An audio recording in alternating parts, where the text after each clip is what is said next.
The drone is at 60 meters and falling.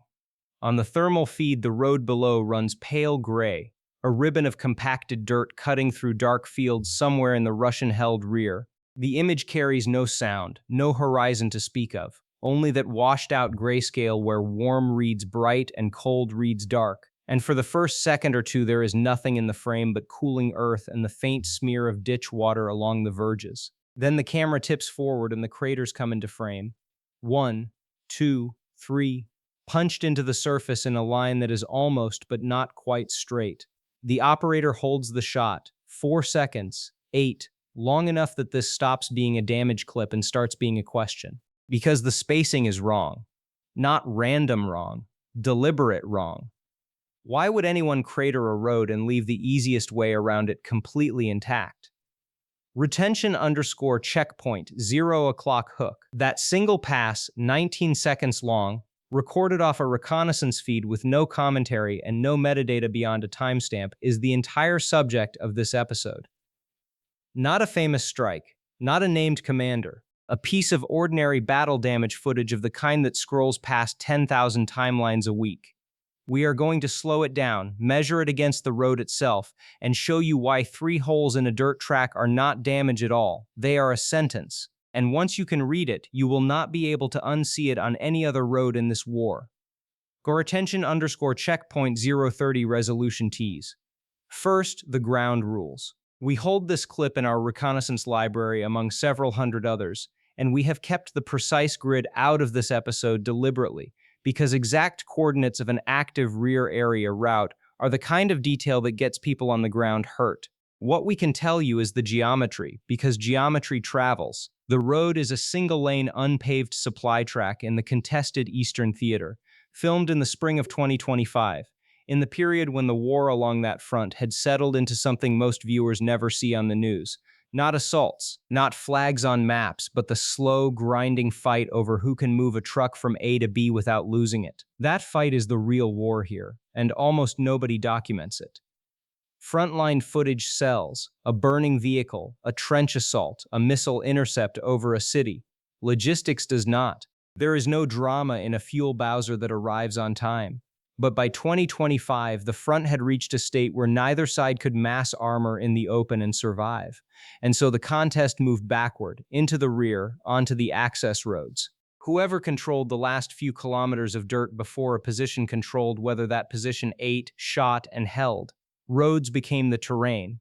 And artillery, the oldest weapon on the battlefield, found a new and quieter job.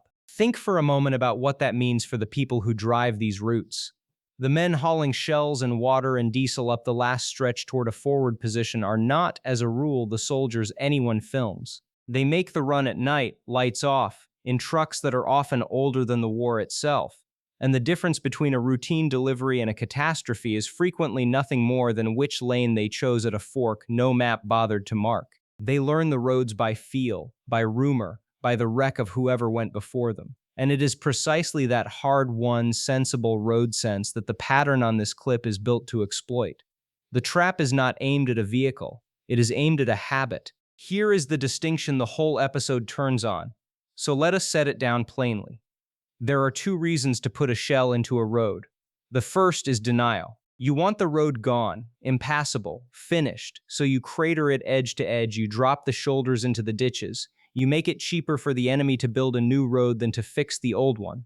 That is destruction, loud, total, easy to read. The second reason is interdiction, and it is something else entirely. You do not want the road gone. You want it usable, but only along a path you choose. You shape it. You leave one lane, one bypass, one narrow way through, and you make sure that way runs exactly where you can see it and hit it again. Not a hammer, a funnel. Retention_checkpoint, 4 o'clock stakes bend. And this is where the clip stops adding up. Because if you wanted this road denied, 3 craters in a loose line is a strangely lazy way to do it. The western shoulder is untouched. There is a field margin, firm-looking, dry, that any logistics driver in the world would swing onto without a second thought to get around the holes. One more round, placed there, would have closed the route completely. The gunners did not place it. That omission is the loudest thing in the footage, and it is the thing the first analysts looking at this clip missed entirely. We dug through the early discussion threads on this pass, and here is what didn't make the news. When the clip first surfaced on Telegram, a Russian-aligned logistics channel reposted it within a day with a one-line caption: "Route damaged by enemy shelling. Engineers dispatched. Traffic restored within 18 hours." No independent confirmation of that 18-hour figure ever appeared, and we flag it here as exactly what it is: an unverified claim. But notice the framing: damaged, restored. The whole story is told as breakage and repair, a pothole writ large, and for a day that is how it traveled. A broken road, fixed, nothing to see. The forensic read began with a problem, and it was a boring one. How wide is that road really? You cannot judge interdiction without scale. 3 craters mean nothing until you know whether they sit on a 4-meter farm track or a 9-meter graded route, because the entire question is whether what survives between and around them is wide enough to drive. And a thermal drone feed gives you no ruler. There is no scale bar on a flare image. For most of a day, the analysis stalled on this single point. 3 months of crater clips in the library, and the one that mattered could not be measured. The break came from something almost too small to notice. In the lower left corner of the frame, parked half into the field margin, sits the burned-out shell of a light truck, abandoned long before this strike. A truck is a ruler. The wheelbase of a standard military light utility vehicle is a known, public, boring number, and once you have one fixed dimension in the frame, every other distance in the image becomes solvable by proportion. Investigators set the truck as their reference and rebuilt the whole scene to scale. The road came back as roughly 6 meters of usable surface. The craters measured between 4 and 5 meters across at the rim. Suddenly, the spacing was not a line at all. It was a pattern with intent. Here is the part that doesn't sit right on the surface, even now. 2 of the craters straddle the road's centerline, offset just enough to bite into both wheel tracks a driver would naturally use. The third sits forward and to the east, on the far side, as if to discourage anyone from cheating around the first 2 on that flank. What is left clear, the only continuous drivable path through the whole mess, is a single curving lane that hugs the western field margin and rejoins the road beyond the last crater. One way through. And it runs precisely where a loitering munition or an FPV drone sitting in Overwatch would want a truck to be. A word on what crater geometry actually tells an investigator, because this is the craft. A shell crater is not a featureless hole. The lip is higher on the side the round came from, lower on the side it was thrown toward, because the explosive throws spoil, the ejecta, downrange along the line of flight. Read the asymmetry of the rim and you can recover the bearing the rounds came from to within a rough arc. On this pass, all 3 craters throw their ejecta in the same direction, fanning to the northwest, which means all 3 rounds came from the same firing line to the southeast. That matters. It tells you this was not scattered harassing fire from different batteries on different nights. It was one shoot, one fire mission, one gun line laying a deliberate pattern in a single sequence. The depth tells you something too. These are wide and relatively shallow, the signature of a 152 mm high explosive round, the workhorse caliber of the Russian tube artillery in this sector, fired on a quick or impact fuse rather than a delay setting. A delay fuse digs deep and heaves the roadbed, the choice you make when you genuinely want to destroy the surface. A quick fuse cracks the surface and craters it without gutting it. The fuse choice is itself evidence. They were not trying to gut the road, they were trying to mark it. Retention_checkpoint. 50% mid-roll hook, GOF. So here is the question worth holding in your head before we go further. If all 3 rounds came from one gun line, in one mission, with a fuse setting chosen to crater rather than destroy, and the only viable path left runs through a single watched lane, then who decided which round would not be fired? Because somewhere, someone on that gun line had the data to close the western bypass and chose to leave it open. That is not an accident of dispersion. Artillery does scatter, but not into a shape this convenient. What would you have done, sitting at a fire direction table at 3 in the morning, with the bypass plotted and one more round in the rack? Closing it is the obvious move. Leaving it open is the clever one. The cleverness is the tell. It helps to picture the room where that decision lived because it was almost certainly not made by the gunners loading the breech. Somewhere behind that gun line sat a fire direction element, a map or a tablet, a plotted target grid, and a person whose entire job is to convert intention into firing data. That person had the bypass in front of them. They had the angles, the charge, the number of rounds available, the time the mission could safely stay loud before counter-battery radar caught the flashes. And in that arithmetic, leaving the western margin open was not an oversight, it was a line item. Somebody decided that an open road was worth more than a closed one, and built the mission around keeping it that way. The discipline that took, the patience to fire less than you could, is the rarest thing on any battlefield. This is the point where we should say plainly what most channels covering this war will not. Here is the take that will probably get us flack. The popular way to talk about Russian artillery in this conflict is as a blunt instrument, a sledgehammer that flattens grid squares because it cannot do anything subtler. And in a great deal of the fighting, especially in the early war, that was fair. But this passes evidence that somewhere in that sector, in 2025, somebody was using tube artillery as a precision planning tool, a shaping weapon, and doing it well. Underestimating that is how you lose trucks. The forensic record does not care which side it flatters. Read honestly, this crater pattern is the work of a thinking gunner, and pretending otherwise is comfortable rather than true. Well, of retention_checkpoint. Controversial take. What strikes us about this, stepping back, is what it says about how the war is actually fought now versus how it is filmed. The cameras chase the explosion, but the explosion here is the least interesting thing in the frame. The intelligence is in the negative space, in the round that was not fired, in the lane that was left alive. An entire layer of this war is conducted in omissions, in what the enemy is permitted to keep doing because his doing it is useful to you. That is a colder, stranger conflict than the one in the highlight reels. Retention_checkpoint, authorial opinion. Now, the side mystery because this clip has one. Early in the analysis, someone flagged a fourth mark. Not a crater, a fainter disturbance on the eastern shoulder well off the road, a scuff of thrown earth with no real hole under it. It was dismissed at first as an older impact, unrelated, weathered.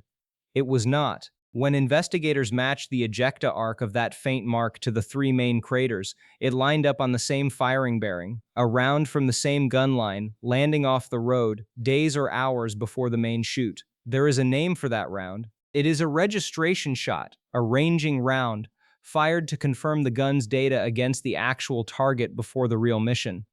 That faint scuff is the gunners checking their math. It means this pattern was not improvised on the fly.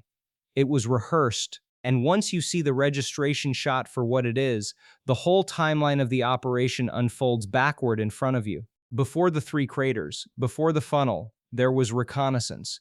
Somebody watched this road long enough to know it mattered, long enough to know which margin a driver would instinctively choose. Then there was the ranging round, the quiet test, fired off the road where it would draw no attention and confirm nothing to the other side.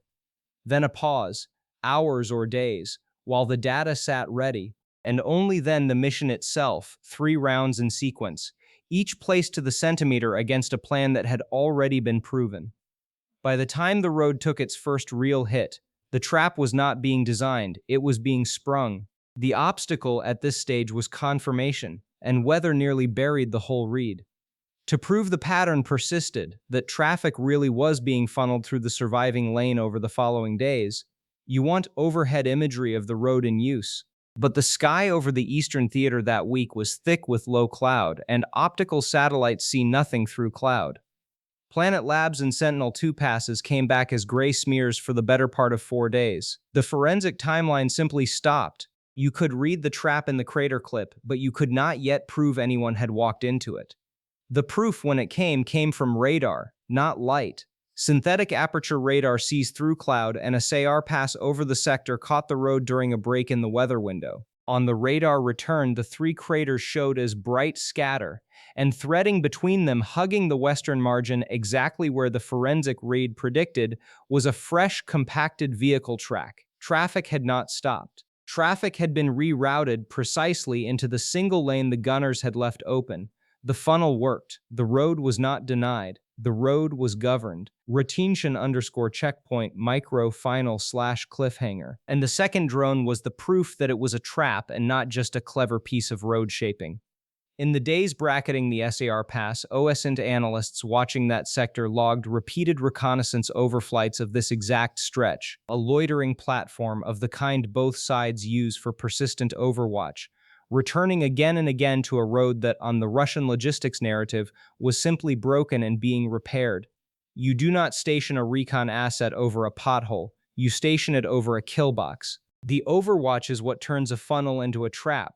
Channel the traffic into the lane, watch the lane, and when something worth the munition rolls into it, strike. The strike we saw in the clip was not the operation, it was the first move of the operation. We could not verify on camera what was struck in that lane afterward, and we are not going to invent it for you. The follow-on engagement, if there was one, sits outside what the public record will support, and the operator who flew the BDA pass remains, as far as anyone can establish, entirely unnamed. So we close that loop honestly. The trap was demonstrably built and demonstrably armed, and what it caught is, for now, off the record. If you have seen footage that completes this particular sequence, that is a comment we will actually read. Retention_checkpoint engagement hook. What did Russia admit in the end, and what did it deny? Officially, very little, which is itself consistent. The logistics channel's original claim, route damaged, repaired in 18 hours, was never updated, never corrected, never followed. There was no acknowledgement that the road had been deliberately shaped, and there would not be, because admitting interdiction means admitting the road remained your problem long after the engineers came and went. Denial here is not a lie so much as a frame. Calling it damage keeps the story small. The OSINT consensus that formed over the following weeks across geolocation and crater analysis communities was the opposite. This was textbook channeling, executed with a single fire mission, a registration shot, and persistent overwatch on a road that was never meant to close. One detail stuck with us through all of it. The clean line of the surviving lane on that radar return, the fresh track curving so neatly around 3 craters, looks exactly like the kind of path a sensible driver chooses under pressure. It looks like initiative. It looks like a small good decision made fast in a dangerous place, and it was, in a sense, the worst possible decision, because it was the decision the gunners had already made for him hours earlier, with a ranging round and a fuse setting and 1 shell deliberately left in the rack. The driver thought he was finding the way around. He was being told the way through. Most people assume the dangerous part of artillery is the explosion.